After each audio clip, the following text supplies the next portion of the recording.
In a town where power always sided with the privileged, a black man entered the bank to deposit his hard-earned check, only to have it ripped up, dismissed as fraudulent, and be publicly humiliated by the branch manager. The staff believed he was just another easy target, but within 10 minutes, the tables turned. He returned flanked by corporate heavyweights, invoking authority no one expected. One by one, the entire branch team was fired on the spot. Justice wasn't just served, it was delivered with dignity and unstoppable resolve. Before we go any further, comment where in the world you are watching from, and make sure to subscribe because tomorrow's story is one you don't want to miss. The morning sun streamed through the glass doors of Magnolia Bank, casting long shadows across the polished marble floor. Malik Carter adjusted his navy silk tie and gripped his leather portfolio closer. Inside was a check worth more than most people in Brookview saw in a year, payment for months of his expert consulting work. The bank lobby hummed with quiet activity. Customers shuffled in line, tellers counted money behind their stations, and the security guard nodded respectfully as Malik passed. His Italian leather shoes clicked against the floor with each confident stride.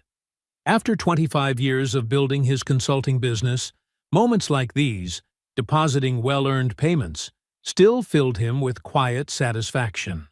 An elderly woman with silver hair fumbled with her deposit slip at the counter. Malik stood patiently behind her, watching as she squinted at the small print. The teller's voice carried a hint of irritation. "Ma'am, you'll need to fill out a new slip. This one has too many errors." The woman's shoulders slumped. "I'm sorry, dear. These old eyes aren't what they used to be." "Here, let me help you," Malik offered, reaching for a blank slip. He guided her through the form with gentle patience, explaining each field clearly. "Thank you, young man," she said, patting his arm. "Such nice manners. Your mama raised you right." Malik smiled warmly. "That she did, ma'am. That she did." As the woman shuffled away, Malik approached the counter. The young teller's previous irritation melted into a practiced customer service smile. Malik placed his portfolio on the counter and extracted the crisp check, sliding it across the smooth surface. "Good morning. I'd like to deposit this, please." The teller's eyes widened slightly at the amount. She glanced uncertainly toward the glass-walled office where Douglas Whitman, the branch manager, sat reviewing documents. "One moment, sir. I'll need to get this approved." Malik nodded, maintaining his professional demeanor despite the familiar sting. He'd been banking here for years, yet large deposits still triggered special attention. He watched as the teller hurried to Whitman's office, speaking in hushed tones while gesturing at the check. Whitman's chair scraped against the floor as he stood, his imposing frame filling the doorway. His eyes locked onto Malik, narrowing with immediate suspicion. He strode across the lobby, snatching the check from the teller's hand. "Mr. Carter," Whitman said, voice dripping with false courtesy. "Quite a substantial amount here." He held the check up to the light, examining it as if it were counterfeit. "Yes, it is," Malik replied evenly. "The payment is for a 6-month consulting project I just completed." Whitman's lip curled slightly. "And who exactly would pay you this much for consulting?" The lobby had grown quieter. Other customers were watching now, some with discomfort, others with morbid curiosity. Malik felt heat rising in his chest, but kept his voice steady. "The Jensen Group. I've been advising them on their merger strategy." "The Jensen Group?" Whitman barked out a laugh. "One of the largest corporations in the state hired you?" His emphasis on "you" carried unmistakable meaning. "Yes, they did." Malik's hands remained relaxed at his sides, though his jaw tightened slightly. "You're welcome to contact their CFO to verify." "Oh, I don't think that will be necessary." Whitman's smile turned cruel. He raised his voice, ensuring everyone could hear. "Because this check is clearly fraudulent." The silence in the lobby became absolute. Malik's heart pounded, but his expression remained neutral. "Mr. Whitman, I assure you." Before he could finish, Whitman's hands moved with deliberate slowness. The sound of tearing paper echoed through the quiet space as he ripped the check in half, then quarters. "We don't appreciate criminals trying to scam our bank," Whitman announced, letting the pieces flutter onto the counter. "Perhaps you should try your con somewhere else."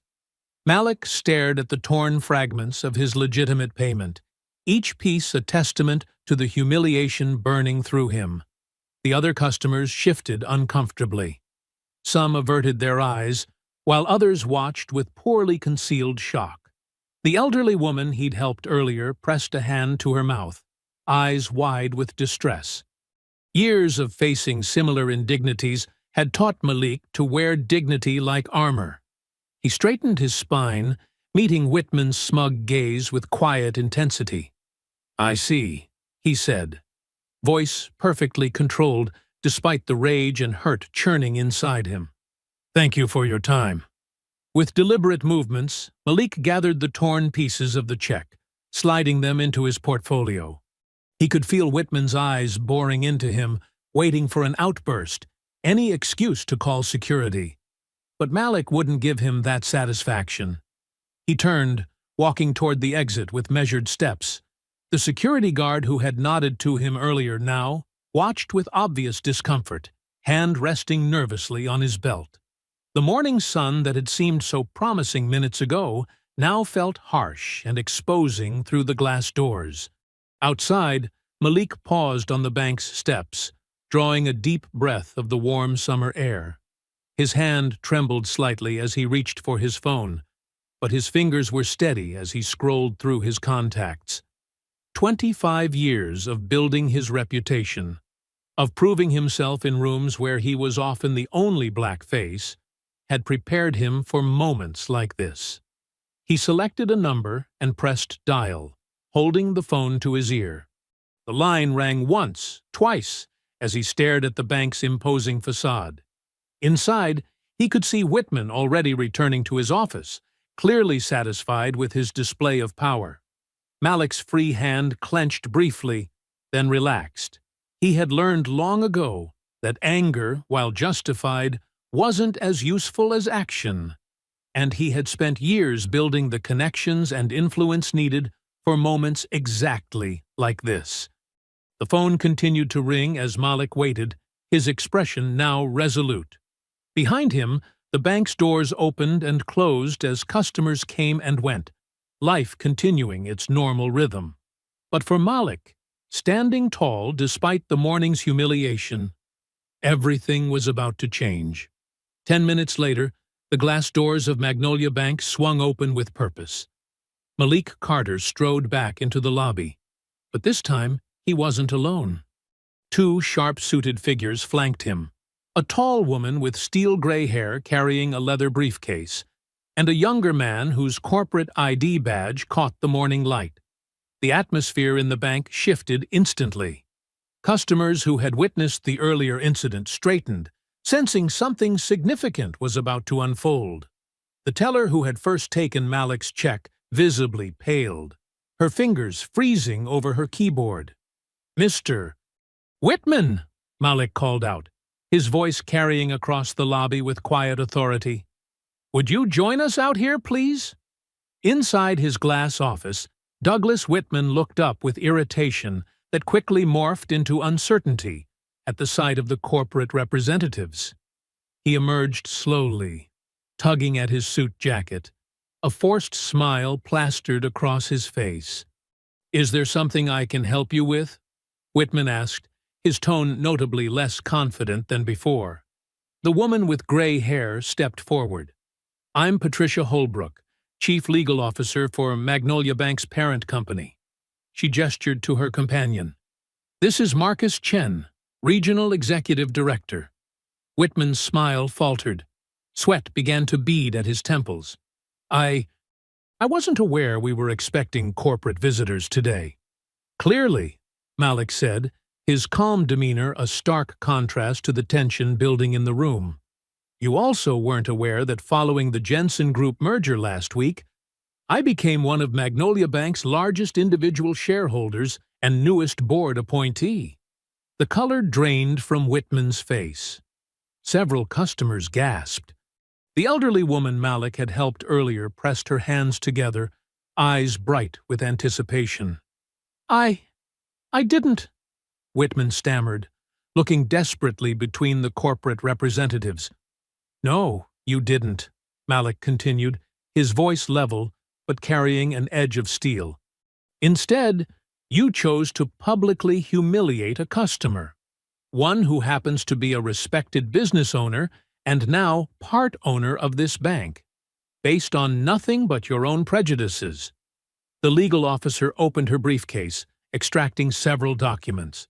Mr. Whitman, your actions this morning constitute a clear violation of multiple bank policies, federal banking regulations, and anti-discrimination laws.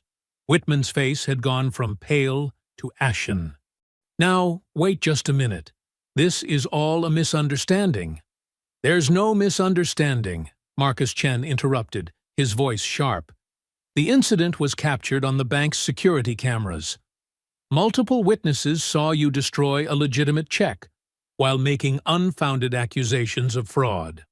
Customers were now openly watching, some even recording with their phones. The teller involved in the incident seemed to be trying to make herself invisible behind her counter. Malik stepped forward, standing directly in front of Whitman.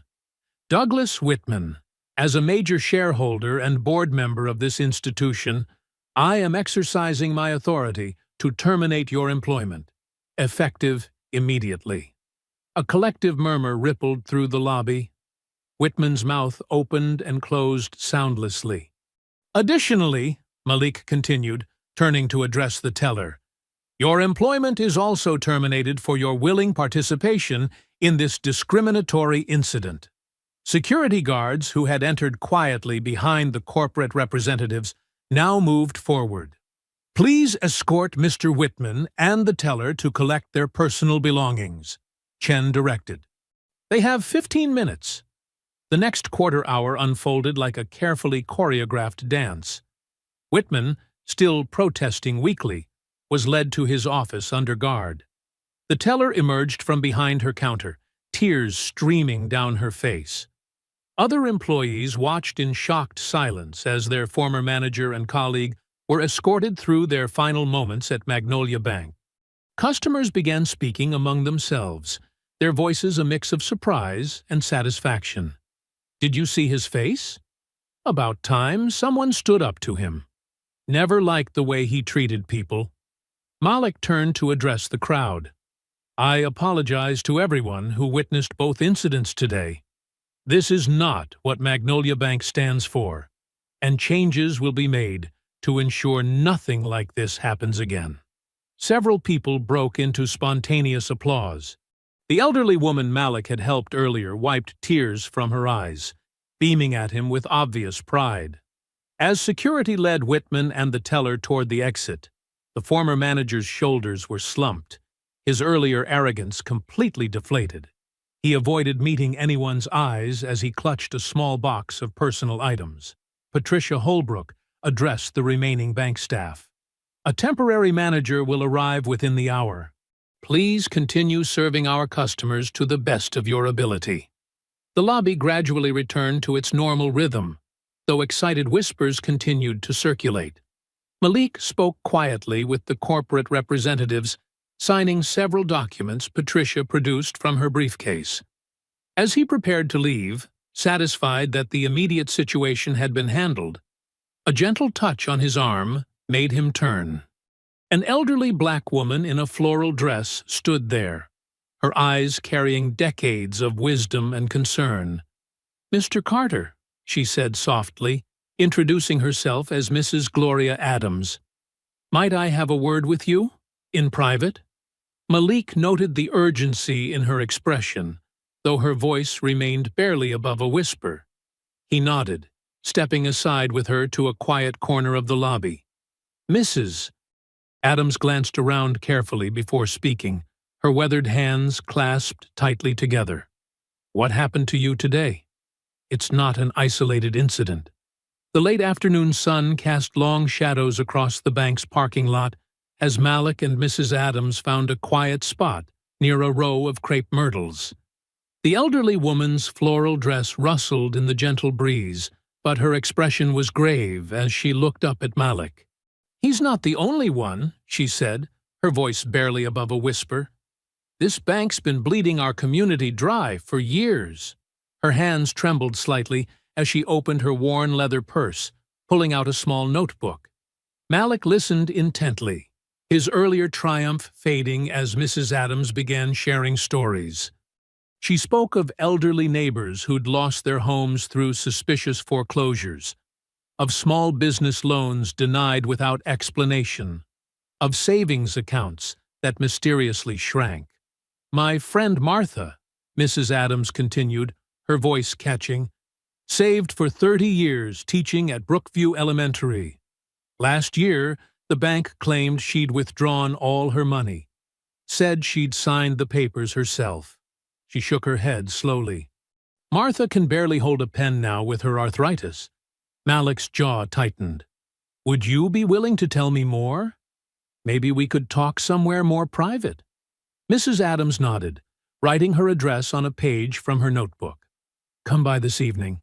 I'll put on some coffee, and I'll tell you everything I know."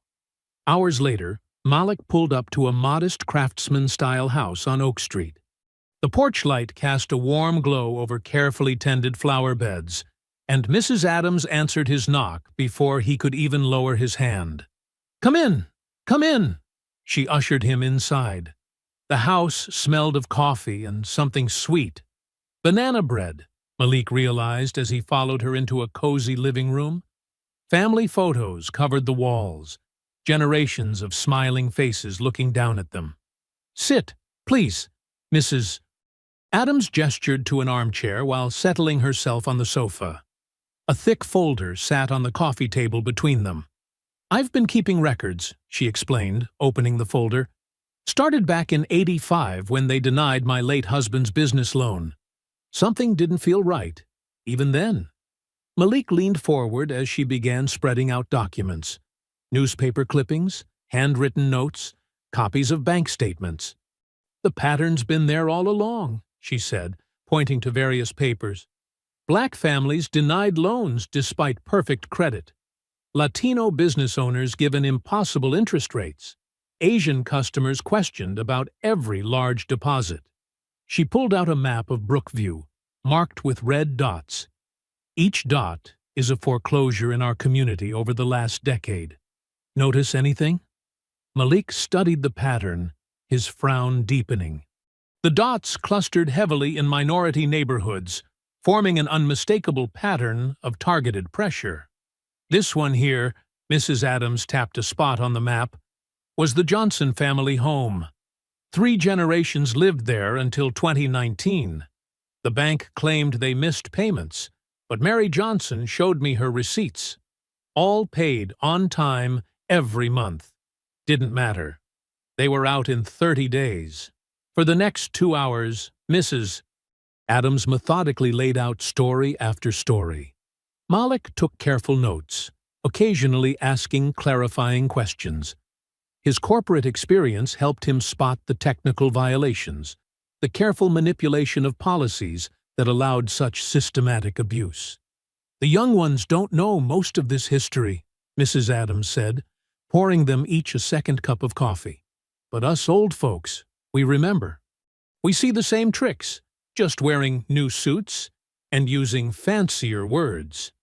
She reached for a photo album, opening to a page showing a vibrant commercial street. This was Black Wall Street, our version of it, right here in Brookview.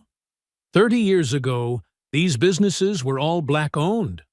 Now, she sighed heavily, the bank found ways to push them out, one by one. Malik felt the weight of responsibility settling on his shoulders. "Why hasn't anyone reported this? Taken legal action?" Mrs. Adams gave him a knowing look. "Who would believe us? Who could afford to fight? And those who tried..." She pulled out another list, this one showing names with dates. lost jobs, got harassing calls, found themselves under investigation for financial irregularities. The grandfather clock in the corner struck 9 as Malik helped Mrs. Adams gather the documents. She insisted on making him a package of banana bread to take home, wrapping it carefully in wax paper. "You're in a position to do what none of us could," she said at the door, her hand resting briefly on his arm. "But be careful, Mr. Carter. People with power don't give it up easily." The drive home gave Malik time to process everything he'd learned. The streets of Brookview looked different now, each closed storefront and abandoned building telling part of a larger story of systematic oppression. At home, Malik loosened his tie and settled at his desk, opening his laptop. The banana bread sat untouched beside him as he began searching through public records, cross-referencing Mrs. Adams's notes with official documents. Property transfers, tax records, foreclosure notices. He created spreadsheet after spreadsheet, mapping out the patterns Mrs. Adams had described. His corporate training helped him spot the careful paper trail of institutional racism, hidden behind bureaucratic language and technical procedures. The clock showed nearly midnight when he finally sat back, rubbing his tired eyes. His notes covered several pages, and his initial research had already revealed disturbing patterns that supported Mrs. Adams's claims. Tomorrow, he would need to dig deeper. But for now, the evidence was clear. This went far beyond one racist manager's actions. Malik saved his files and closed the laptop, the weight of what he'd discovered settling heavily on his shoulders. The faces from Mrs. Adams's photos seemed to watch him from his memory, waiting to see what he would do with this knowledge. Malik woke before his alarm, his mind already racing with the information from last night. He'd barely slept, the stories Mrs. Adams shared replaying in his thoughts. At his kitchen counter, he sipped strong coffee while organizing his notes into a detailed spreadsheet on his laptop. "Priority cases," he muttered, creating a new column. The Johnson family topped his list, followed by Martha Williams, Mrs. Adams's friend with the vanished savings. He added the names of former business owners from Black Wall Street, cross-referencing them with the map Mrs. Adams had shown him. By 7:30, Malik had compiled 20 names. He adjusted his tie in the hallway mirror, choosing his most approachable business casual outfit. No need to intimidate people who'd already been traumatized by banking officials. His first stop was the Johnson family. They'd relocated to a small apartment complex on the east side of town after losing their home. Mary Johnson, a woman in her 60s with silver-streaked hair, answered his knock cautiously. "Mrs. Johnson? I'm Malik Carter." He offered his business card. "I'm investigating some concerns about Magnolia Bank's practices. Mrs. Adams suggested I speak with you." At the mention of Mrs. Adams, Mary's face softened. "Come in, Mr. Carter. Though I don't know what good talking about it will do now." The apartment was small but immaculate, family photos covering every available surface. Mary brought out a box of documents as they sat at her tiny kitchen table. "Everything was in order," she said, showing him years of payment receipts. "My daddy bought that house in 1962. We never missed a payment." Her hands trembled as she spread out the foreclosure notice. "Then, suddenly, they said we were 6 months behind. Showed papers with signatures that weren't ours." Malik examined the documents carefully, taking photos with his phone. "May I keep copies of these?" Next was Martha Williams, the retired teacher. He found her in a nursing home, her once steady hands now gnarled with arthritis. Her story matched what Mrs. Adams had shared. Lifetime savings vanished, with forged withdrawal slips as the only explanation. "Look at this signature," Martha said, pointing with a twisted finger. "They say I wrote this last year." She held up her hand, showing how her fingers wouldn't even wrap around a pen. "Been this way for 5 years now." Throughout the day, Malik crisscrossed Brookview, hearing story after story. James Chen, whose family restaurant had been seized after 20 years of operation. The Rodriguez family, whose construction company loan was suddenly called in during their biggest project. Sarah Thompson, an elderly widow who lost her home after the bank misplaced her insurance payments. At each stop, he saw the same pattern. Careful documentation by the victims, mysterious changes in bank records, signatures that didn't match, paperwork that conveniently disappeared. Many had tried to fight back, only to find themselves overwhelmed by the bank's legal resources. By late afternoon, Malik sat in his car outside what used to be Chen's family restaurant, now an upscale bistro. He reviewed his notes, seeing the bigger picture emerge. The bank hadn't just discriminated. They'd systematically targeted and dismantled the economic foundation of Brookview's minority communities.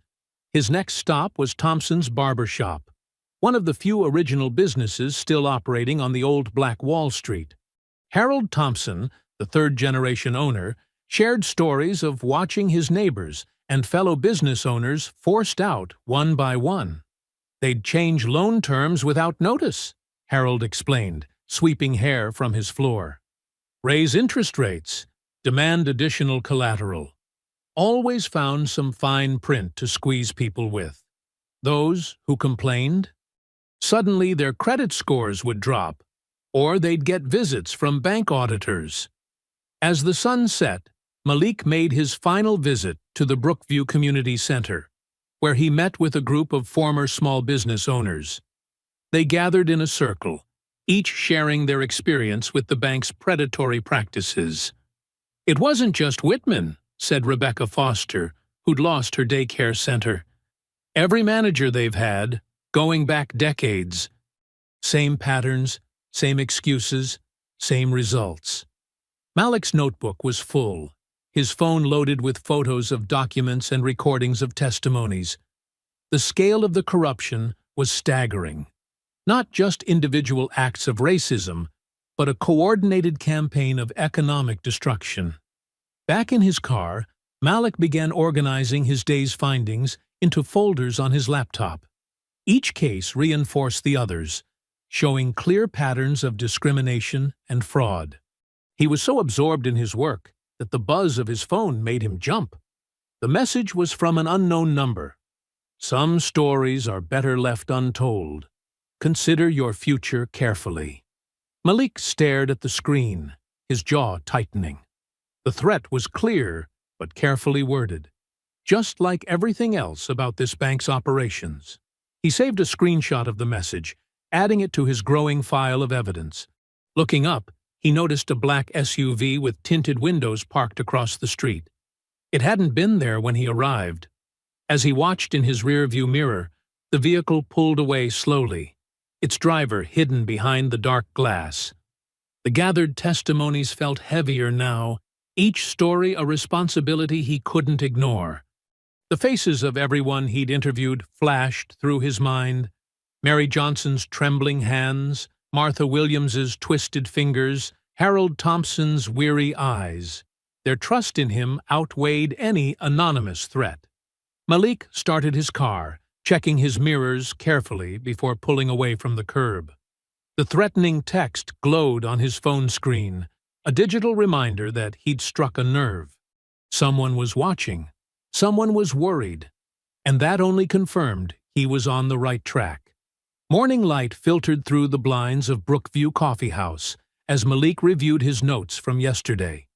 He'd chosen this quiet spot, away from the bank's prying eyes, for his morning meeting.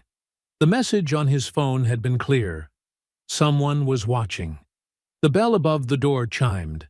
A woman in her late 30s entered, wearing a navy blazer and carrying a leather messenger bag. She scanned the cafe before spotting Malik in the corner booth. Her steps were measured, cautious. "Mr. Carter?" Her voice was barely above a whisper. "I'm Alicia Chen." Malik gestured to the seat across from him. "Thank you for reaching out, Ms. Chen. Please, call me Alicia." She settled into the booth, placing her bag carefully beside her. "I've been the internal auditor at Magnolia for 6 years. What happened with Mr. Whitman? It wasn't an isolated incident. A waitress approached, and they paused their conversation to order coffee. Once she left, Alicia leaned forward. "I've been documenting irregularities for years," she said, her fingers drumming nervously on her bag. "At first, I thought they were mistakes. But the patterns—" She shook her head. "They're too consistent to be accidents." Malik pulled out his notebook. "I spent yesterday collecting stories from victims. The targeting seems systematic." "It is." Alicia glanced around before opening her bag. She withdrew a thick manila envelope. "These are copies of internal documents. Loan applications that were flagged for special handling. Account records showing unauthorized transfers. Emails between executives discussing what they called community management." The waitress returned with their coffees. They waited until she was out of earshot before continuing. Malik examined the first document, a memo from the regional VP to branch managers. "This is explicit," he said, reading the coded language about maintaining neighborhood stability and protecting property values. "That's just the surface," Alicia said. She pulled out more papers. "Look at these property assessments. The bank consistently undervalued homes in minority neighborhoods, then partnered with developers to buy them at foreclosure. The same developers who make large contributions to local politicians." Malik spread the documents across the table, careful to keep them hidden from other customers' view. Loan rejection rates, property assessments, foreclosure notices, all showing clear patterns of discrimination. But what caught his eye were the email chains, revealing coordination between bank executives, city council members, and local business leaders. "How did you get these?" he asked. "I'm good at my job," Alicia said with a hint of pride. "Too good, apparently. Last month, they tried to transfer me to the Sacramento office. When I refused," she took a shaky breath. "Let's just say the pressure has been increasing." Malik noticed the dark circles under her eyes, the slight tremor in her hands. "You're taking a huge risk showing me these. Someone has to stop them." Alicia's voice strengthened. "My family lost their restaurant because of practices like these. I became an auditor to prevent that from happening to others. But working inside the system," she gestured at the documents, "this goes beyond the bank. It's a network of corruption." They spent the next hour reviewing the evidence.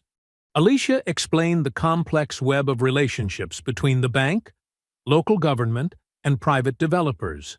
Property values were manipulated, loans were denied or called in strategically, and the profits were shared through a maze of shell companies. "The 4th of July festival is in 3 weeks, Malik said, organizing the documents into neat piles. "The whole town will be there, including the press. It would be the perfect time to expose everything." Alicia nodded slowly. "The bank's quarterly board meeting is the day before. They'll be discussing new urban renewal projects." She pulled out one more document, a proposal for massive redevelopment in historically black neighborhoods. "They're planning to accelerate the process. We need to act before more families lose their homes." "We'll need to be careful," Malik said. "These people have resources, connections. They won't go down without a fight." "I've made copies of everything," Alicia said. "Multiple sets, stored in different locations. And I've been keeping detailed records of every interaction, every attempt to silence me." They began outlining their plan. Alicia would continue gathering evidence from inside the bank, while Malik worked with the community to collect more testimonies. They would prepare presentation materials, contact trusted media outlets, and arrange for legal support. "We should minimize direct contact," Malik suggested. "No calls or emails, everything in person, and only in secure locations." "Agreed." Alicia checked her watch. "I should get back. They track our lunch breaks." She stood, straightening her blazer. "Mr. Carter." "Malik, thank you. I've been carrying this knowledge alone for so long." "Thank you for your courage," Malik replied. "And Alicia? Be careful. Document everything, but watch your back." After she left, Malik remained in the booth, studying the evidence she'd provided. The scope of the conspiracy was staggering. Decades of systematic oppression, millions of dollars stolen from vulnerable communities, all hidden behind a veneer of legitimate banking. His phone buzzed with a calendar reminder. 3 weeks until the 4th of July festival. 3 weeks to organize the evidence, prepare their presentation, and ensure their safety. He looked at the chair where Alicia had sat, thinking about the risk she was taking. They were both putting themselves in danger, but the alternative, allowing this corruption to continue, was unthinkable. Dawn painted the sky in soft pinks and purples as Malik pulled into the empty parking lot of Riverside Park. He'd chosen this spot carefully, far from the bank, with clear sightlines in all directions. At this early hour, only dedicated joggers were out. He spotted Alicia's silver Civic parked near the walking trail. She sat at a weathered picnic table overlooking the river, a laptop and several folders spread before her. The morning air was crisp, carrying the scent of fresh-cut grass and blooming flowers. "Morning," Malik said, setting down 2 paper cups. "Brought you some coffee. You look like you haven't slept." "Thanks." Alicia wrapped her hands around the warm cup. Dark circles shadowed her eyes. "I spent half the night organizing these files. The deeper I dig, the worse it gets." Malik settled across from her, pulling out his own laptop. "Show me what you found." For the next hour, they meticulously sorted through documents, creating a clear timeline of the bank's discriminatory practices. Alicia had organized everything into categories: loan rejections, property devaluations, suspicious foreclosures, and internal communications. "We need to present this in a way that's impossible to ignore," Malik said, reviewing their growing outline.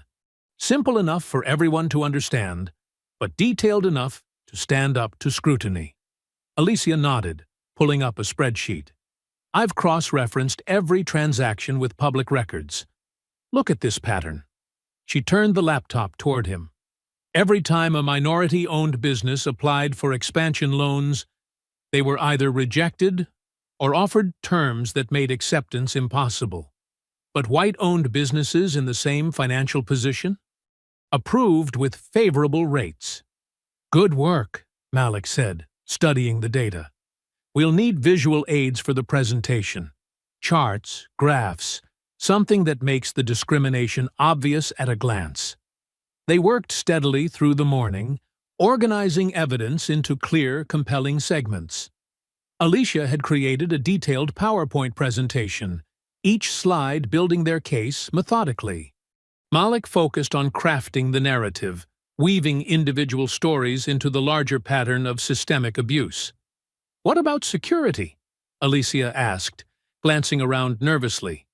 "Once we go public, they'll try to discredit us. Or worse." "I've thought about that." Malik opened a new document. "We need multiple backups of everything. Cloud storage, physical copies in secure locations, trusted attorneys ready to move. And we need to protect ourselves legally." They spent the next hour establishing security protocols.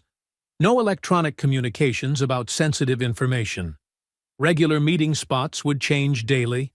All documents would be encrypted and stored in multiple formats. As the morning joggers began to thin out, Malik checked his watch. "It's time for Phase 1, he said, pulling out his phone. "We need to start building public interest." Alicia watched as he opened his social media accounts. "Are you sure about this? Once you post, there's no going back." "That's the point," Malik said, his fingers hovering over the keyboard. "We need to create enough public attention that they can't quietly shut us down." He began typing, choosing his words carefully. "As a board member and major shareholder of Magnolia Bank, I am deeply troubled by what I've discovered about its practices. At the upcoming 4th of July festival, I will present evidence of systematic discrimination and financial misconduct that has harmed our community for decades. This isn't about one incident or one person. It's about years of intentional harm to minority businesses and families. The truth will come to light. Justice is coming from feeding Magnolia Bank Truth. Alicia read over his shoulder. Direct but vague enough to protect our evidence, she approved. The hashtags are a nice touch. Malik posted the message across multiple platforms. Within minutes, notifications began flooding in. Shares, comments, and reactions multiplied rapidly. Local community groups started sharing the post, adding their own stories of dealing with Magnolia Bank. "Look at this response," Alicia said, scrolling through the comments. People have been waiting for someone to speak up. They spent another hour monitoring the growing social media storm. Local news outlets began reaching out for comments. Community leaders shared their support. Even former bank employees started sending private messages, offering to share their experiences. "This is just the beginning," Malik said, closing his laptop. "We need to be ready for their response. They won't take this lying down." Across town, in his home office, Douglas Whitman stared at his computer screen, his face growing redder with each passing minute. The social media post had been forwarded to him by a former colleague, along with a message. "Thought you should see this." Whitman's hands clenched into fists as he read through the comments. People he'd done business with for years were now openly supporting Carter's crusade. His carefully maintained reputation was unraveling in real time. "How dare he?" Whitman muttered, pacing his office. The leather chairs and dark wood paneling that once projected power now felt like a prison. He'd already lost his position at the bank, and now this upstart was threatening to expose everything. He grabbed his phone, scrolling through contacts. Old friends in local government, business associates, former clients who owed him favors. It had taken decades to build his network of influence, and he wasn't about to let it be destroyed by some self-righteous whistleblower. "John, it's Doug Whitman," he barked into the phone. "We need to talk. Carter's become a problem." He paused, listening. "No, this is bigger than just me. If he starts digging into those development deals from the 90s, a lot of people could get hurt. We need to shut this down." He hung up and pulled up another number, his jaw set in determination. The morning sun cast harsh shadows across his face as he began making more calls, activating old alliances, calling in debts. With each conversation, his anger hardened into resolve. "You want to play hardball, Carter," he muttered, staring at the social media post that was now trending locally. "Let's see how you handle real pressure." He picked up his phone again, ready to make another call. Mayor Robert Allen's private study smelled of expensive cigars and old leather. Late afternoon sunlight filtered through heavy curtains, casting shadows across the worried faces gathered around his mahogany desk. Douglas Whitman sat in one of the high-backed chairs, his usual swagger replaced by barely contained rage. "This has to be handled delicately," Mayor Allen said, loosening his silk tie. "Carter's not some small-time troublemaker we can simply intimidate away." He tapped his fingers on a printout of Malik's social media post, which had gained thousands of shares in just hours. "He's destroying everything we've built," Whitman snapped, his face flushed. "That post is just the beginning. He's got internal documents, proof of the development deals, everything." Judge Harrison, a longtime ally in their schemes, cleared his throat. "How did he get access to those records?" "Has to be someone inside," Whitman said. "My money's on that auditor, Chen. She's always been too curious for her own good." The mayor stood, walking to his drink cabinet. Ice clinked against crystal as he poured 4 glasses of scotch. "Gentlemen, we need to be smart about this. Direct threats could backfire spectacularly, especially with Carter's position on the board. We could have the health department suddenly find violations at his consulting office," suggested City Commissioner Brooks, accepting his drink. Or maybe his car gets tagged for parking violations everywhere he goes. Think bigger, Whitman growled. What about those construction permits for his house renovation last year? I bet a careful review would find some serious safety concerns. Mayor Allen raised his hand. Start small. Pressure him from multiple angles. Make him feel watched, unsafe. If he doesn't back down, then we escalate. He sipped his scotch. And find out who's helping him. Cut off his support system. Across town, Malik sat in his home office, trying to focus on work, despite his constantly buzzing phone. Another private number flashed on the screen. He answered, keeping his voice steady. "Mr. Carter," a distorted voice said. "Accidents happen to people who don't mind their own business." Malik remained calm. "Is that all?" After a moment of silence, he ended the call, adding it to his log of harassment. 23 calls since morning, each one documented. His email pinged. The subject line read, "Last warning." The message contained pictures of him meeting with Alicia at the park that morning. His jaw tightened, but he refused to let fear take hold. He forwarded the email to his lawyer. The doorbell rang. Malik checked his security camera before opening the door. A courier handed him an envelope and hurried away. Inside was a newspaper clipping from 1963, showing a burned-out bank building. Red ink circled the headline. "Local businessman learns painful lesson about keeping quiet." "Getting desperate, aren't you, Douglas?" Malik muttered, adding the clipping to his evidence file. His phone buzzed again. A text from Mrs. Adams. "Two men in suits asking questions about you at the community center. Be careful." Malik walked through his house, checking windows and doors. The security system was armed, cameras active. He'd installed extra measures after the social media post, expecting retaliation. Still, the escalating harassment was wearing on him. At his computer, he reviewed the morning's developments. His post had sparked a movement. People were sharing their own stories of discrimination by Magnolia Bank.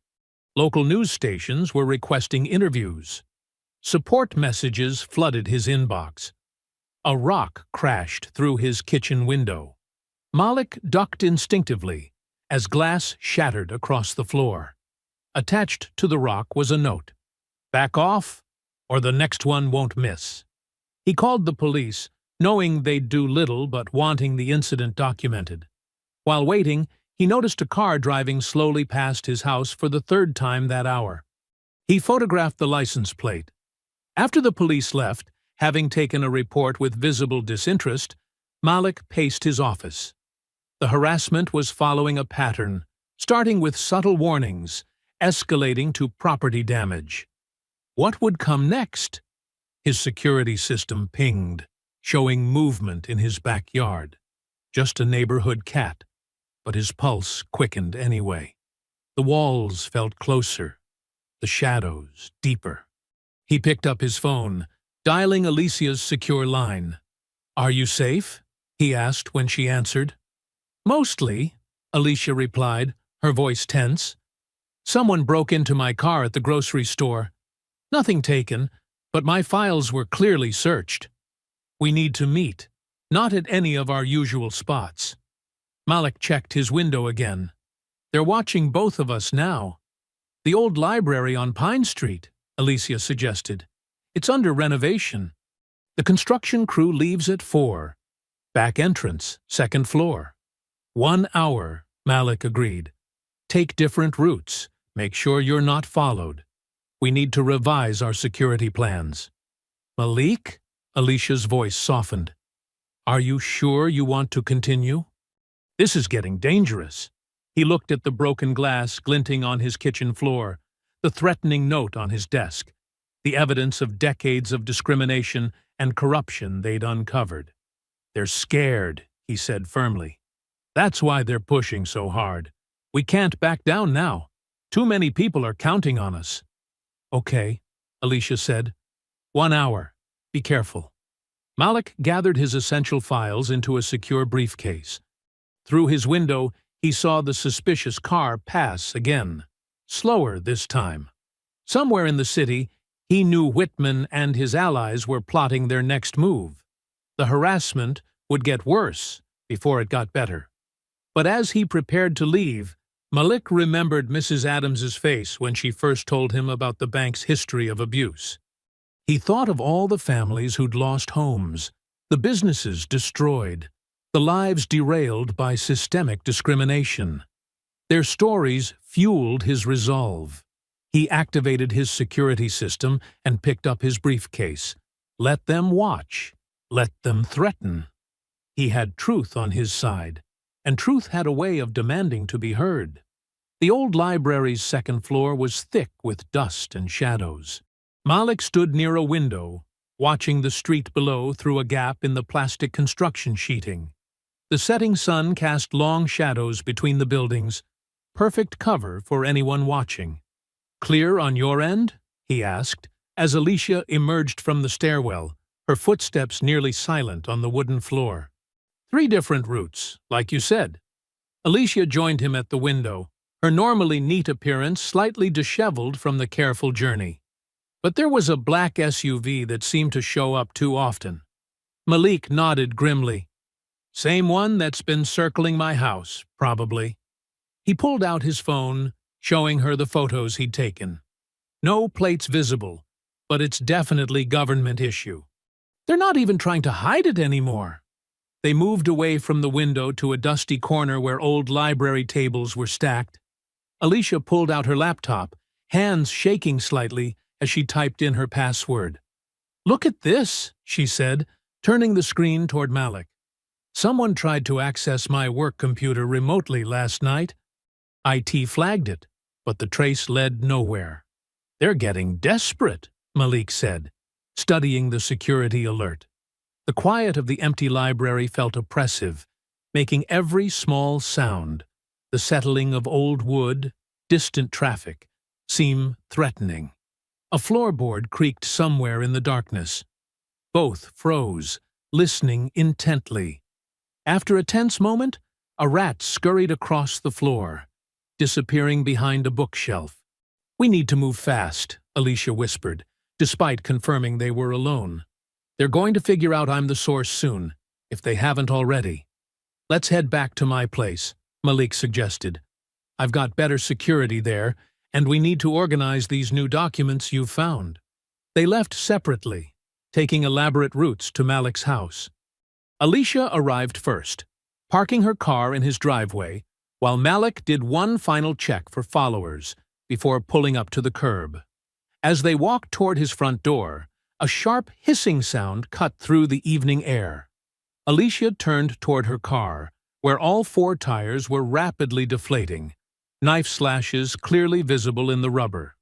"Inside now," Malik ordered, ushering her through his door and quickly activating his security system.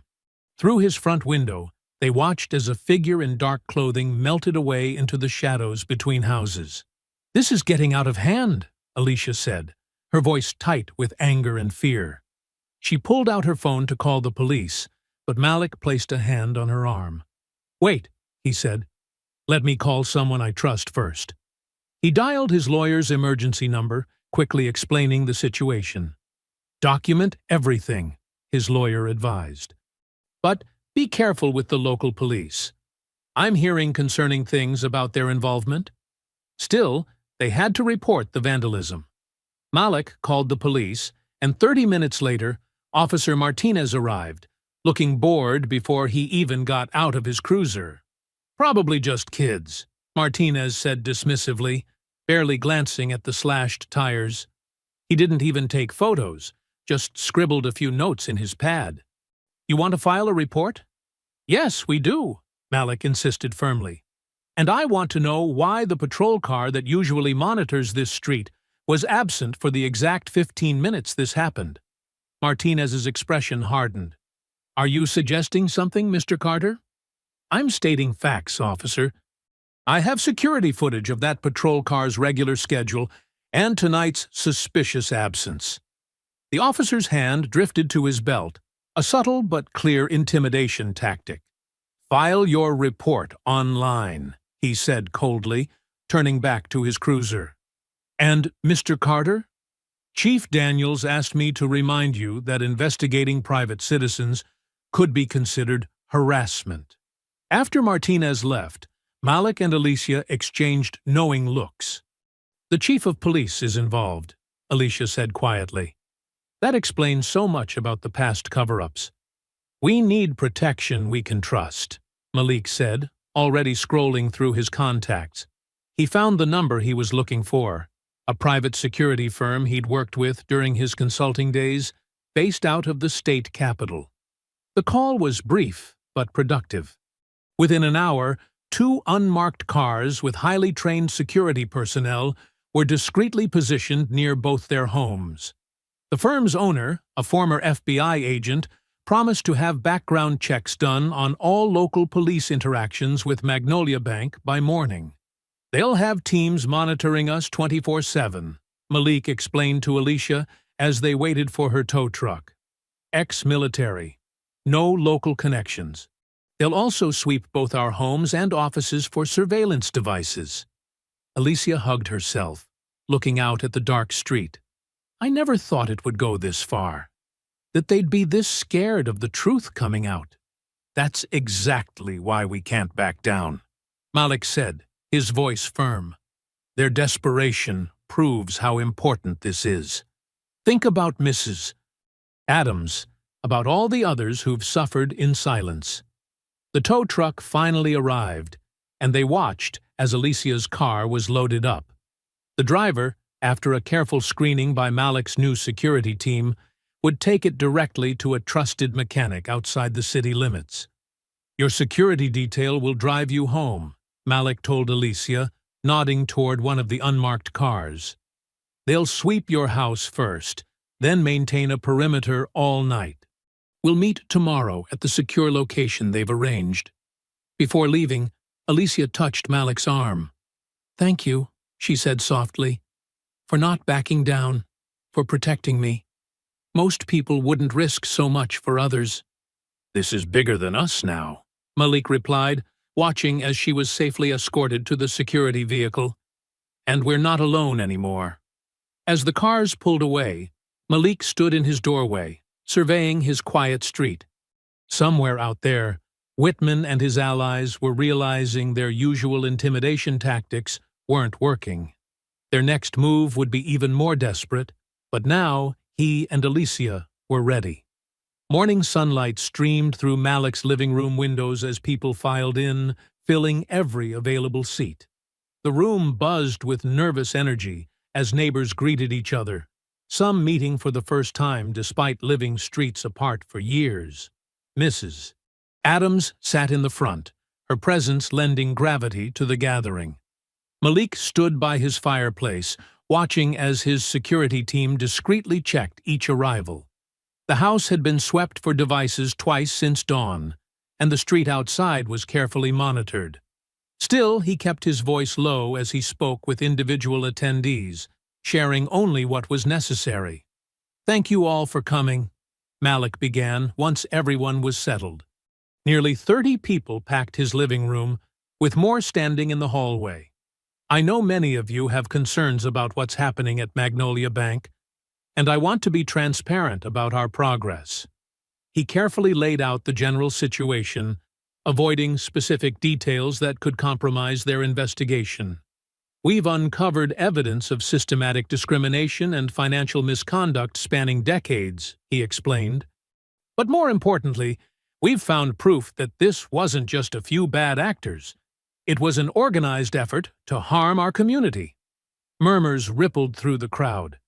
A middle-aged man in work clothes raised his hand. "Mr. Carter, they denied my business loan 3 times. Each time they lost my paperwork somehow. I had to close my shop." Others began sharing similar stories. A retired teacher described mysterious fees that drained her pension account.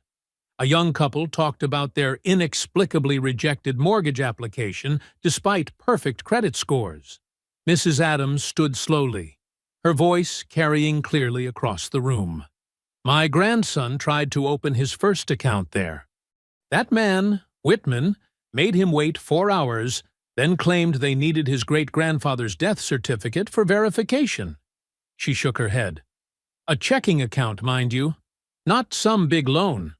Malik nodded, letting each person speak. The shared experiences seemed to strengthen the group's resolve. He noticed people exchanging phone numbers, forming impromptu support networks. "What can we do to help?" asked a woman near the back, her question echoed by several others. "Stay united," Malik advised. "Document everything. If you've experienced discrimination at Magnolia Bank, write it down in detail. Dates, names, exactly what happened. We're building a comprehensive case, and your stories matter." He outlined a secure system for sharing information, emphasizing the importance of discretion. "There are people who don't want this truth exposed," he warned. "They've already tried intimidation tactics. But we're stronger together." A young man wearing a tech company logo stood up. "I can help set up an encrypted communication channel," he offered, "something they can't monitor or hack." Others quickly joined in. A retired legal secretary volunteered to help organize documents. A local pastor offered his church as a safe meeting space. The energy in the room transformed from nervous tension to determined purpose. "Remember," Malik cautioned, "this isn't just about individual incidents. It's about changing a system that's hurt our community for generations. But change doesn't come without resistance." He shared a sanitized version of recent events. The surveillance, the vandalism, the police indifference. "They're scared," he explained, "because when we stand together, we have real power." Mrs. Adams spoke up again, her voice stronger now. "My mother used to say, 'A whisper of truth becomes a shout when enough voices join in.' Look around this room. We're not whispering anymore." The meeting continued for another hour, with people breaking into smaller groups to share contact information and organize tasks. Malik watched as natural leaders emerged, taking responsibility for different aspects of their growing movement. Outside, parked 3 houses down in a weathered pickup truck, Douglas Whitman gripped his steering wheel until his knuckles turned white. Through binoculars, he watched the steady stream of people entering and leaving Malik's house. He recognized too many faces: customers he'd personally intimidated, accounts he'd manipulated, lives he'd impacted. His phone buzzed, a text from the mayor. "Control this now." Whitman's jaw clenched. He'd built his power through fear and isolation, keeping people too afraid or ashamed to unite. Now, watching the confidence in their faces as they left Malik's house, he saw his careful system crumbling. A security guard walked past his truck, looking too long in his direction. Whitman slouched lower in his seat, but the guard had already noted his license plate. His phone buzzed again, the regional VP this time. "Meeting. Tonight. No excuses." Inside, as the last guests departed, Malik sat with Mrs. Adams and a small core group of organizers. They reviewed action items, assigned responsibilities, and set up secure communication channels. "We've got people watching out on every street now," a retired postal worker reported. "Any suspicious activity gets logged and shared immediately." Mrs. Adams patted Malik's hand. "You've given people hope," she said softly. "Look how they're standing taller already." Malik smiled, feeling more optimistic than he had in days. The community's response had exceeded his expectations. Where Whitman and his allies relied on isolation and fear, this united front would be much harder to intimidate. "Just remember," he reminded the group as they prepared to leave, "we have to be smarter than them. No direct confrontations, no illegal actions. We win by exposing the truth, not by stooping to their level." Outside, Whitman finally started his truck's engine, his hands shaking with suppressed rage. The security guard was approaching again, this time with clear purpose. As he pulled away, Whitman caught a glimpse of Malik through a window, surrounded by people who should have feared him but now looked ready to fight back. The sunset cast long shadows across Malik's dining room table, where documents, laptops, and empty coffee cups covered every inch of space. Alicia Chen sat beside him, her normally pristine appearance showing signs of exhaustion. They'd been working for hours, meticulously organizing evidence for tomorrow's festival revelation. "Double-check these loan rejection patterns," Alicia said, sliding a folder toward Malik. "The statistical deviation is impossible to explain away. They'll try, but the numbers don't lie." Malik nodded, scanning the carefully annotated spreadsheets. "Good work. And the witness statements?" "All notarized and secured." Alicia tapped another stack of papers. "I've got digital copies encrypted and stored on 3 separate secure servers. Even if something happens to these physical copies, the truth survives." The kitchen timer chimed, and Malik stood to pour fresh coffee. Through his window, he noticed a police cruiser driving past, the 3rd time in 2 hours. His security team had reported increased surveillance all day. "They're getting nervous," he observed, handling Alicia a steaming mug. "Good," she replied, but her voice held a tremor. "The more they squirm, the more we know we're on the right track." They worked steadily through their checklist. Presentation materials were ready. Media contacts were confirmed. Legal representatives would be standing by. Community members were prepared to share their stories. "What about your personal safety?" Malik asked, noting how Alicia's hands shook slightly as she sorted papers. "You could stay here tonight." "The security team—" "I'll be fine," she interrupted, attempting a smile. "They don't know I'm involved yet. I'm just the quiet auditor, remember?" A sharp knock at the front door made them both jump. Malik's security guard, Marcus, entered quickly. "Sir, there's unusual activity on the street. Multiple vehicles circling the block. I'd recommend—" The lights went out, plunging the house into darkness.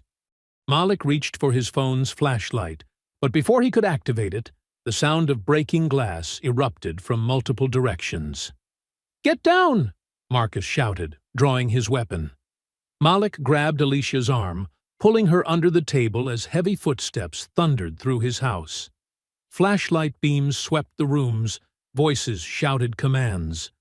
Through the chaos, Malik heard papers scattering, drawers being yanked open, furniture overturning. "Police! Everyone stay where you are!" The lights suddenly blazed back on.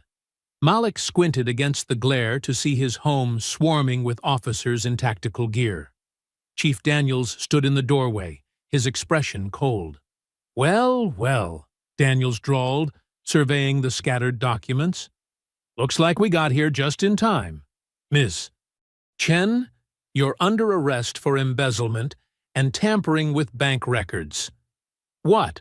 Alicia stood, her face pale but determined. "That's ridiculous. I haven't—" "We have evidence that you've been manipulating accounts for months." Daniels cut her off, nodding to 2 officers who moved to handcuff her. "Very clever scheme. Almost got away with it." Malik stepped forward. "This is harassment. You have no grounds." "Actually, Mr. Carter," a new voice interrupted. The mayor himself walked in, flanked by 2 men in expensive suits. "We have very solid grounds. Anonymous tip led to an internal audit that revealed quite a paper trail. Ms. Chen has been very busy." Malik watched helplessly as officers began collecting their carefully organized evidence, stuffing papers randomly into boxes. "Those are private documents. You need a warrant." "Right here," Daniels smirked, waving a paper. "Signed by Judge Harrison himself. We're seizing everything as evidence in Ms. Chen's criminal investigation." Alicia stood rigid as the officers cuffed her, her eyes meeting Malik's with a mix of fear and apology. "Don't let them," she began. But an officer grabbed her arm, steering her toward the door. "I'll call my lawyer," Malik called after her. "We'll have you out tonight." "I wouldn't count on that," the mayor said softly, moving closer to Malik. Judge Harrison doesn't grant bail to financial criminals. Too much flight risk. She'll be safe in custody until after the holiday weekend, at least." The threat in his voice was unmistakable. Malik watched as officers systematically dismantled their case, carrying away boxes of documents, laptops, even Alicia's personal notebook. His security team stood helplessly by, ordered at gunpoint not to interfere. "You know this is all fabricated," Malik said, his voice tight with controlled anger. "What I know," the mayor replied, "is that tomorrow's festival should focus on celebration, not baseless accusations. It would be a shame if anything disrupted our community's unity." He smiled, but his eyes remained cold, especially given recent tensions. Chief Daniels approached, holding Malik's laptop. "Everything's secured, sir. Ms. Chen is en route to booking." "Excellent work, Chief." The mayor turned to leave, then paused. "Oh, and Mr. Carter? I'd hate to see any other loyal bank employees face false accusations. Sometimes it's better to let sleeping dogs lie." The officers filed out, leaving Malik's home in chaos. Overturned furniture, scattered papers, broken glass from the windows they'd breached. It looked like a war zone. Marcus approached, holstering his weapon. "I'm sorry, sir. They had overwhelming force. We couldn't—" "Not your fault," Malik interrupted, moving to his window.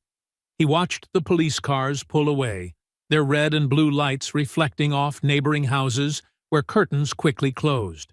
The mayor's black SUV followed, then the unmarked cars carrying his documentation.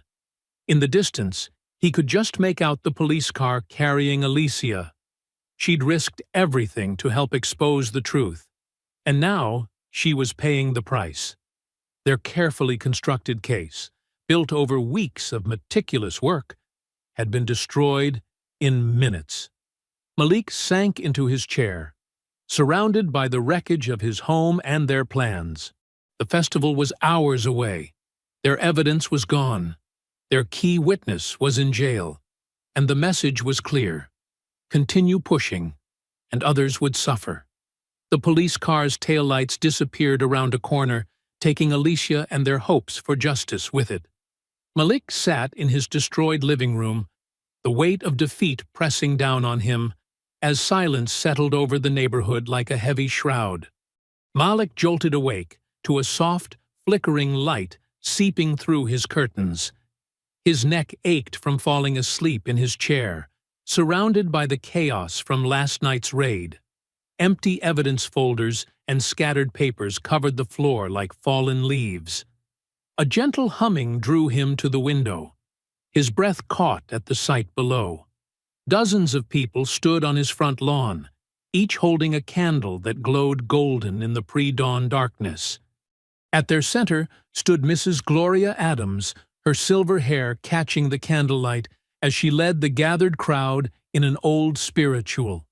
The melody carried memories of countless past struggles, of resistance and resilience. Malik's security guard, Marcus, appeared beside him. "They started gathering about an hour ago. Word spread about what happened last night. Mrs. Adams organized it." Moving quickly, Malik straightened his rumpled clothes and stepped onto his front porch. The singing softened as faces turned toward him, candlelight illuminating expressions of concern, support, and determination. Mrs. Adams made her way forward, her cane tapping softly on the walkway. "We heard what they did," she said, her voice carrying clearly in the morning stillness. "Breaking into your home, taking that brave young woman away, trying to silence the truth." She shook her head. "We've seen these tactics before, but this time, we're not standing quiet." "Mrs. Adams," Malik started, his voice rough with emotion, "I appreciate everyone coming, but they took everything. All our evidence, all our documentation. They took papers," Mrs. Adams interrupted firmly. "They can't take our stories. They can't take our truth." She gestured to the crowd. "Every person here has a story about that bank, about Whitman, about the system that's been crushing us for generations. Faces nodded in the candlelight. A young woman stepped forward, her waitress uniform indicating she'd come straight from her night shift. "My grandmother lost her house to their paperwork errors," she said. "I'm ready to tell that story." "They denied my business loan application 6 times, called out an older man. "Watched my white neighbor get approved first try, with worse credit." More voices joined in, each sharing fragments of injustice: missing deposits, unexplained fees, rejected mortgages, forced foreclosures. Decades of systematic abuse poured forth in the pre-dawn air, each story adding fuel to Malik's rekindling determination. A police car cruised by slowly, its presence a clear attempt at intimidation. But instead of scattering, the crowd moved closer together. Mrs. Adams lifted her chin defiantly as it passed. "They think fear still works," she said, "that we'll back down like we used to. But seeing you stand up, seeing Ms. Chen risk everything to expose the truth, it's woken something in people. We're done being afraid." As if to prove her point, more residents were arriving, parking their cars and joining the vigil. Malik recognized faces from local businesses, churches, community centers. The crowd had doubled since he first looked out his window. "We've got lawyers working on Alicia's release," called out Reverend Jackson, his deep voice carrying authority. "The charges are clearly fabricated, but she needs to know we're standing with her." "And with you," added Mrs. Adams, reaching for Malik's hand. "You're not alone in this fight anymore." The sun was rising now, its first rays catching the tears on several faces in the crowd. Malik felt something shifting in his chest, the weight of defeat giving way to a renewed sense of purpose. "They didn't just attack me last night," he said, his voice growing stronger. "They attacked everyone who's ever been wronged by their corruption. Everyone who's lost money, homes, opportunities. Everyone they thought they could bully into silence." Murmurs of agreement rippled through the gathering. "The festival's in 6 hours," Malik continued. "They think without our documents, without Alicia, we can't prove anything. But Mrs. Adams is right. Our strongest evidence has always been our stories, our lived experiences, our truth." "Tell it!" someone shouted, and others took up the call. Malik raised his hand for quiet. "I'm still speaking at the festival, but I need your help. I need every person who's been wronged to come forward, to speak their truth publicly, on record, where they can't ignore us anymore." The response was immediate. People began organizing among themselves, sharing contact information, making plans to gather statements. Mrs. Adams pulled out a small notebook and began taking names. A young man in a delivery uniform raised his phone. "I've got video from 3 different incidents at the bank. Been saving them, waiting for a chance like this." "My aunt kept all her rejection letters," added another voice. 20 years' worth. Shows the pattern clear as day. The energy was building, fear transforming into determination. Malik watched in amazement as the community mobilized, turning his front yard into an impromptu command center. People made calls, shared stories, coordinated schedules for the festival. Marcus approached with his phone. "Sir, social media's blowing up. People are sharing their bank stories with Drar Magnolia Truth. It's trending locally." Mrs. Adams smiled at the news. "They thought taking your papers would silence us. Instead, they've opened the floodgates." The morning sun was fully up now, making the candles unnecessary, but no one moved to leave. If anything, the crowd was still growing. Cars honked support as they passed. News vans were starting to appear at the end of the street. Malik looked at the determined faces around him, feeling the strength of their collective resolve. The mayor and his conspirators had tried to crush their spirit through force and fear.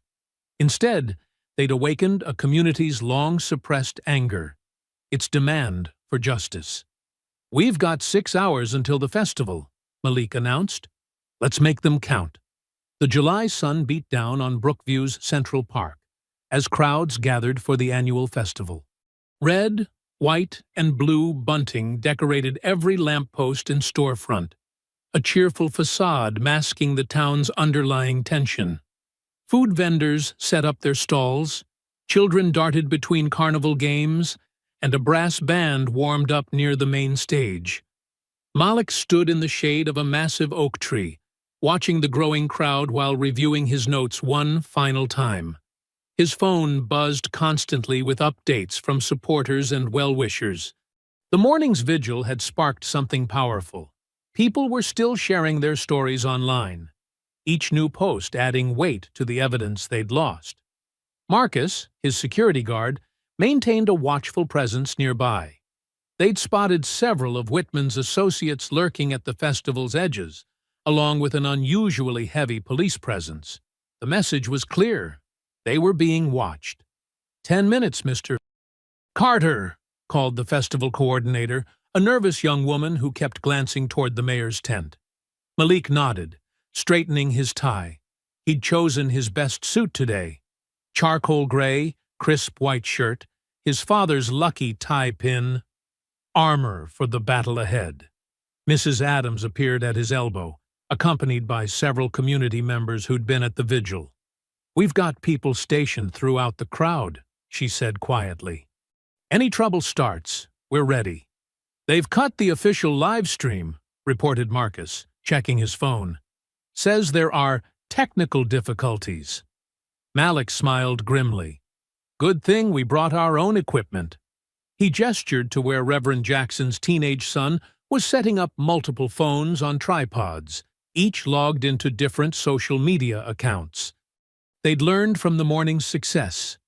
The truth would spread, with or without official channels. The crowd was massive now, larger than any previous festival turnout. Malik recognized faces from neighboring towns, even a few from the state capital. Word had spread far beyond Brookview's borders. News vans lined the street, their satellite dishes reaching skyward like mechanical flowers. The mayor took the stage first, his usual festival welcome speech noticeably strained. His eyes kept darting to where Malik waited in the wings. The brass band played a few patriotic numbers, but the audience's attention was clearly elsewhere. The tension was palpable, like storm clouds gathering before a downpour. Finally, the coordinator announced Malik's name. The crowd's response was immediate and electric. Cheers mixed with scattered boos, people pressing forward toward the stage. Marcus moved closer to Malik, scanning for threats. Malik approached the microphone with measured steps, his heart pounding but his expression calm. The late afternoon sun caught his face as he looked out over the sea of expectant faces.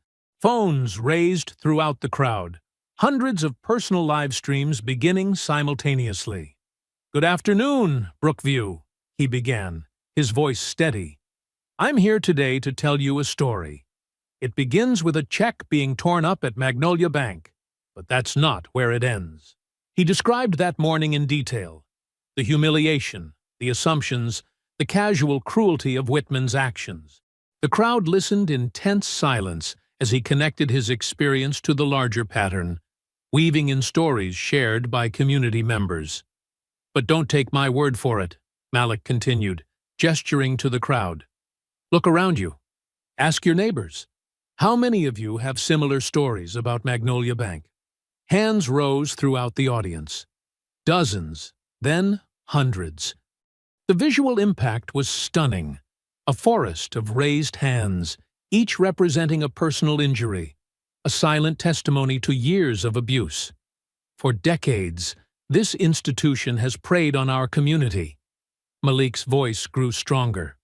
They've stolen homes through fraudulent foreclosures, denied loans based on zip codes and skin color, drained savings accounts through unexplained fees.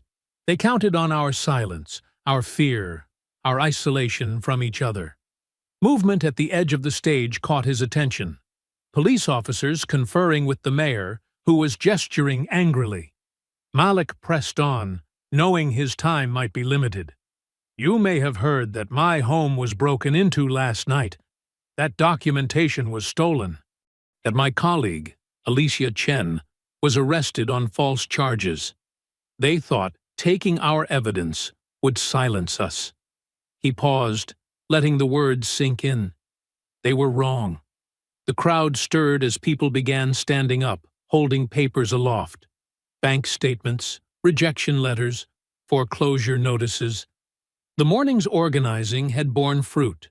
Each document represented a piece of the larger puzzle, a fragment of the truth they'd tried to bury. "We don't need stolen files to prove what everyone here already knows," Malik declared. "The evidence is in our collective experience, in the patterns we can all see." A commotion erupted at the back of the crowd. People turned, a wave of movement rippling through the gathering. Malik squinted against the sun, trying to see what was happening. Through the parting crowd came Alicia Chen, still wearing yesterday's clothes but walking tall. She carried a thick manila envelope, and behind her came a team of suited individuals, FBI agents, their badges catching the sunlight. The mayor's face went pale. Several of his associates began quietly leaving their seats.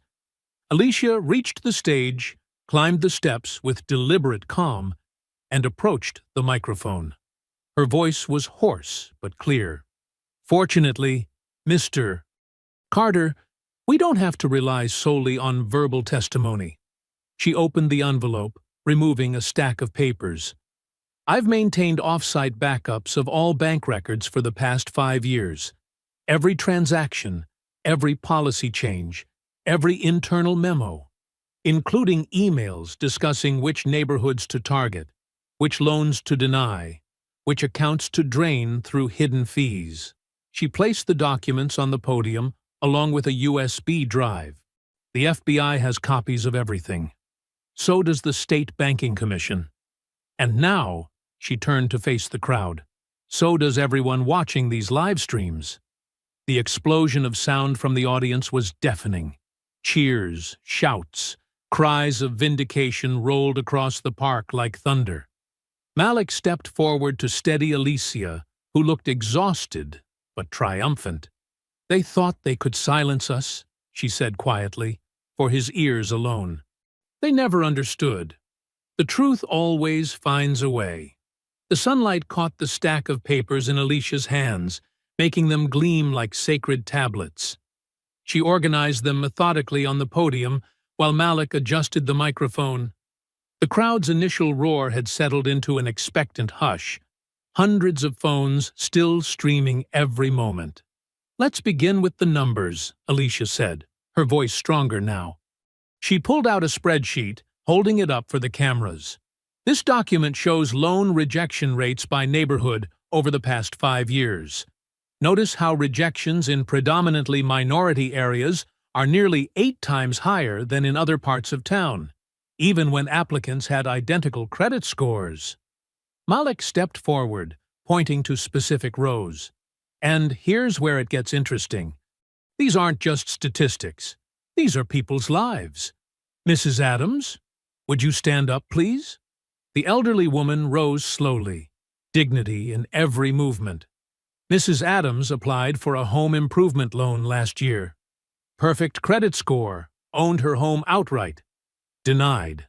Malik's voice carried across the park. "But look at this internal memo from the same day." He held up another paper. Quote, "Adams' application denied per W's instructions. Property targeted for developer acquisition Zone D." A murmur ran through the crowd. In the VIP section, several town council members shifted uncomfortably.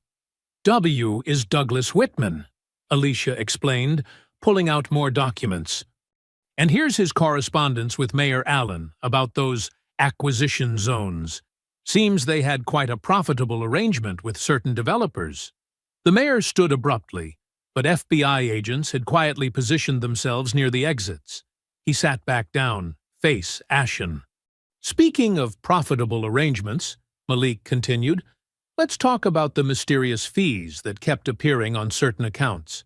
He projected a series of bank statements onto the large festival screen. Notice a pattern?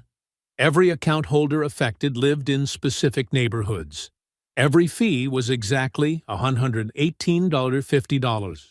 Small enough to avoid immediate suspicion, large enough to add up. Add up to exactly $2.7 million over 3 years, Alicia interjected, displaying another spreadsheet.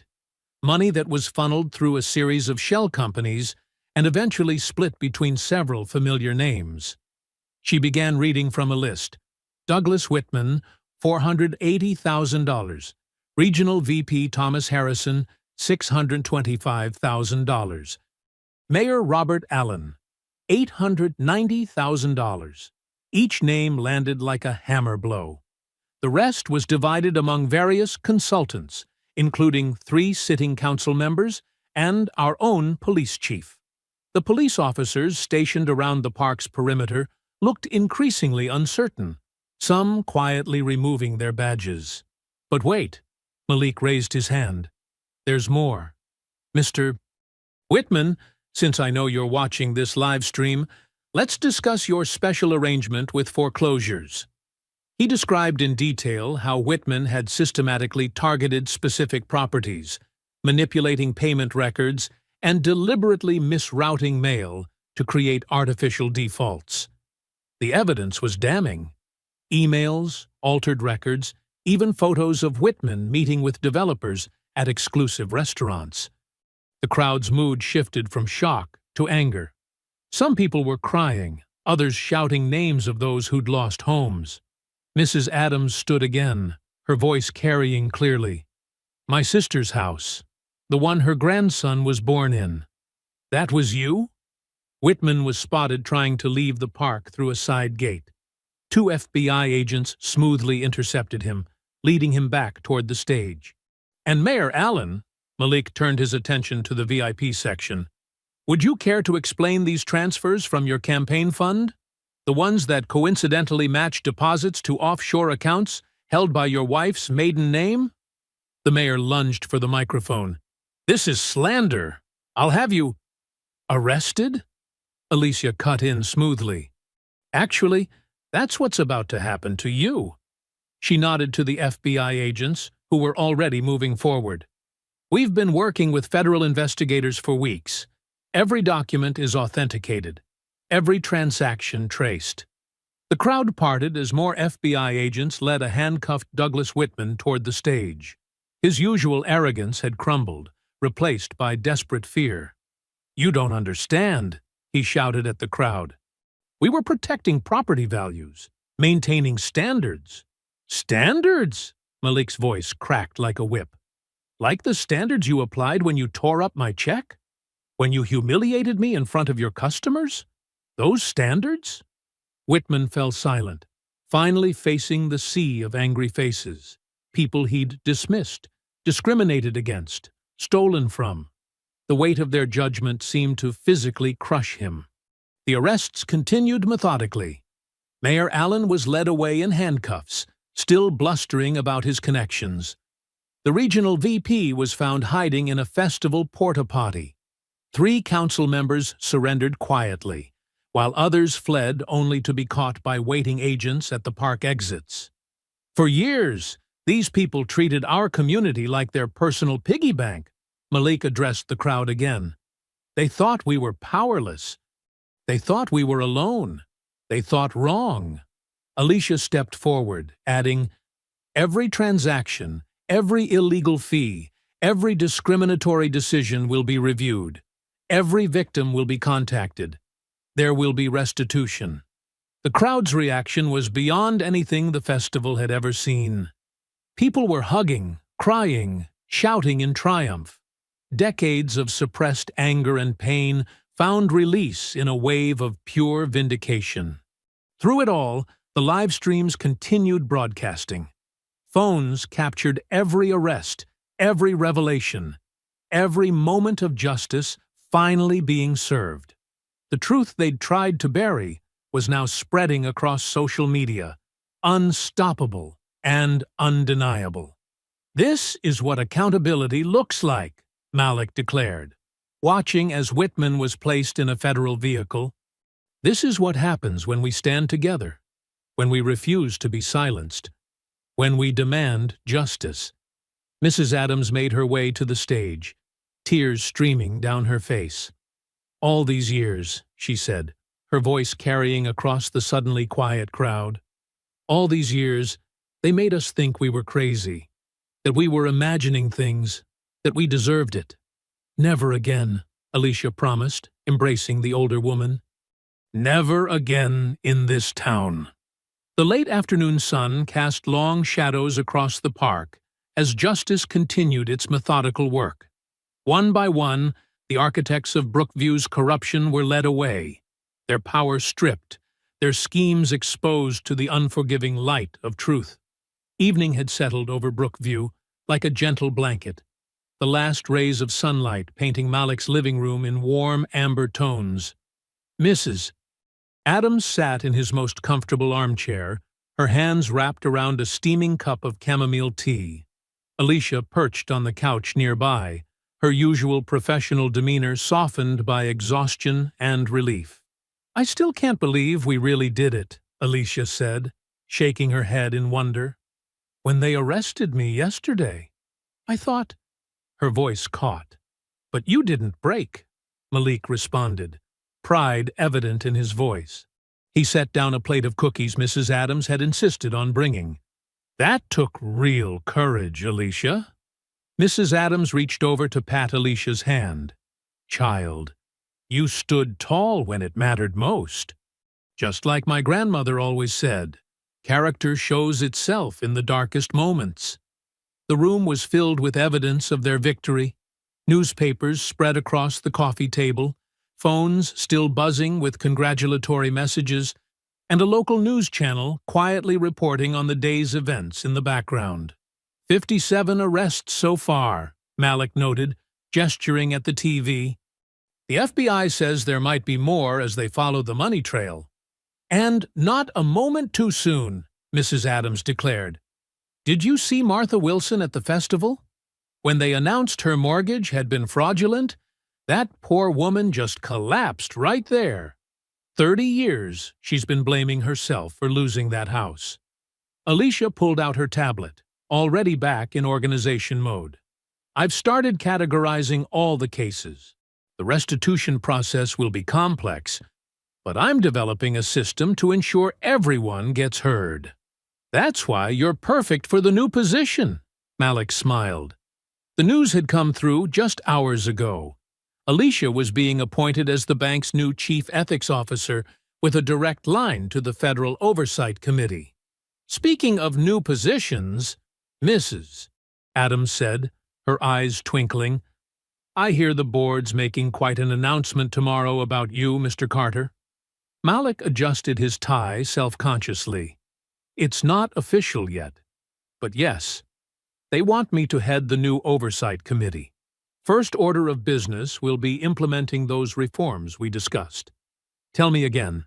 Mrs. Adams leaned forward eagerly. "I want to hear every detail." "Well," Malik began, warming to the subject, "first, we're establishing a community review board for all loan applications. Complete transparency. No more hidden criteria or special instructions. Every rejection will require detailed documentation and be subject to appeal." "And don't forget the education program," Alicia added. "Free financial literacy workshops, especially for first-time homebuyers and small business owners. Plus, that beautiful idea about the legacy accounts," Mrs. Adams smiled. "Tell her about that one, Malik. We're creating a special program to review every foreclosure from the past decade," Malik explained. "Any family who lost their home due to discriminatory practices will have first right of refusal to repurchase at the original price, with favorable financing terms." Alicia pulled up another document on her tablet. "The national press is already calling it the Brookview model. I've had 3 calls today from other cities wanting to implement similar reforms. It's not just about fixing the past, though," Malik said thoughtfully. "It's about building something new. something that truly serves everyone in this community. As if on cue, his phone buzzed with another message. Malik read it and broke into a wide smile. "Well, speaking of new things, the board just approved my proposal for the bank's new name." Mrs. Adams clapped her hands together. "Oh, tell us. Though I think I can guess." "Carter Community Bank," Malik announced, a hint of embarrassment coloring his voice. "They insisted on using my name, said it would help restore trust. But the community part, that's what really matters." "It's perfect," Alicia declared, "especially with the new logo design we discussed. Those interlocking hands forming a home shape. A symbol of unity," Mrs. Adams nodded approvingly. "And protection." A comfortable silence fell over the room, broken only by the gentle clinking of teacups and the distant sound of children playing outside. The evening light had faded to purple, but none of them moved to turn on the lamps, content in the gentle twilight and their shared triumph. "You know," Mrs. Adams said finally, "my grandmother used to say that justice is like a seed. It needs good soil, tender care, and patience to grow. But once it takes root—" She smiled at Malik and Alicia. "Well, look at what blooms." "Speaking of blooming," Alicia reached into her briefcase. "Wait until you see the preliminary numbers for our community reinvestment program. We're projecting we can approve at least 200 new small business loans in the first year alone." Malik leaned forward to examine the figures, but Mrs. Adams waved her hand dismissively. "Numbers can wait until tomorrow. Tonight is for celebrating." She raised her teacup. "To justice served. To truth revealed," Alicia added, lifting her cup. "To community restored," Malik finished, completing the toast. They sat together as evening deepened into night, sharing stories and plans, occasionally interrupted by well-wishers calling or stopping by. Each time the doorbell rang, someone from the neighborhood would appear with a dish or a card, or simply heartfelt thanks. The local news continued its coverage in the background, showing footage of the day's events, the arrests, the revelations, the community's reaction. But here in Malik's living room, the real story was being written in quieter moments. In Mrs. Adams's proud smile, in Alicia's determined note-taking, in Malik's steady presence. Tomorrow would bring press conferences and official announcements. There would be paperwork to file, systems to rebuild, trust to restore. But tonight was for these three architects of change, sharing tea and cookies, watching justice bloom in real time. A week had passed since justice first bloomed in Brookview, and now Malik Carter stood before the freshly painted facade of Carter Community Bank. The old Magnolia Bank sign had been replaced with a new logo, interlocking hands forming the shape of a house, gleaming in the morning sun. The crowd that gathered for the reopening ceremony filled the entire block, their excited chatter creating a wave of hopeful energy. Malik adjusted his tie, taking in the transformed space. The bank's intimidating marble columns had been softened with planters full of bright flowers. The tinted windows had been replaced with clear glass, symbolizing the institution's new commitment to transparency. Most striking was the community mural on the side wall, faces of all colors and ages, painted by local artists, representing the true heart of Brookview. President Adams sat in a place of honor in the front row, resplendent in her Sunday best. A bright yellow hat perched proudly on her silver hair. Beside her, Alicia Chen looked sharp in a navy suit, her tablet ready as always. But now there was an ease to her posture that hadn't existed before. Both women beamed with quiet pride. The mayor's replacement, a respected local judge who'd been sworn in just days ago, stepped forward to introduce Malik. The crowd's applause was immediate and genuine, spreading like a warm wave across the gathered faces. "Thank you all for being here today," Malik began, his voice carrying clearly across the hushed gathering. "1 week ago, we stood together and declared that change wasn't just possible. It was necessary. Today, we're not just reopening a bank. We're opening the doors to a new chapter in Brookview's story." He gestured to the building behind him. Carter Community Bank isn't just a name change, it's a promise that financial security and opportunity belong to everyone in this community. No exceptions, no fine print, no hidden agendas. Malik paused, making eye contact with familiar faces in the crowd. He saw Martha Wilson, the woman who'd lost her house, now sitting tall with renewed dignity. There was James Thompson, the local mechanic who'd been denied loans 7 times under the old regime, his young daughter perched on his shoulders. "Today, I'm proud to announce several initiatives that will help make that promise real," Malik continued. "First, the Carter Community Youth Scholarship Fund. Every year, we will provide full college scholarships to 10 promising students from our community, with priority given to those who've been affected by past banking discrimination." A murmur of approval rippled through the crowd. Parents hugged their children closer, hope shining in their eyes. Second, our reparative justice program begins today. Our team has identified over 300 families who suffered direct financial harm under the previous administration. Starting this morning, we will begin the process of making those families whole again. Mrs. Adams dabbed at her eyes with a handkerchief as several elderly community members nodded solemnly.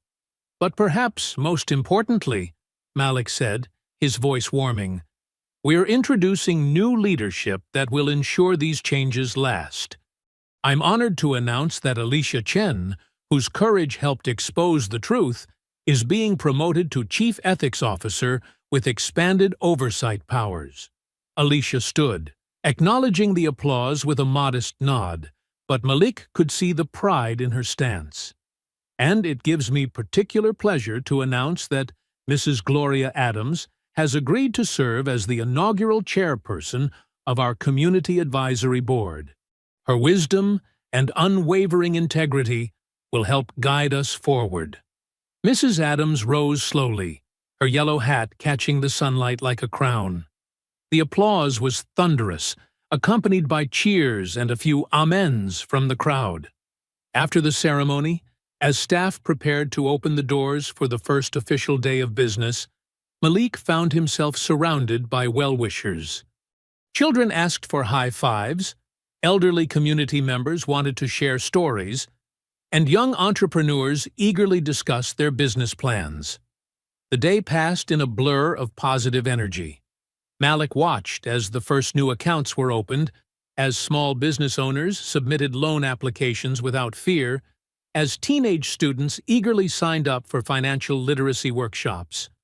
Every hour brought fresh evidence that change was really happening. As evening approached, Malik decided to walk home instead of driving.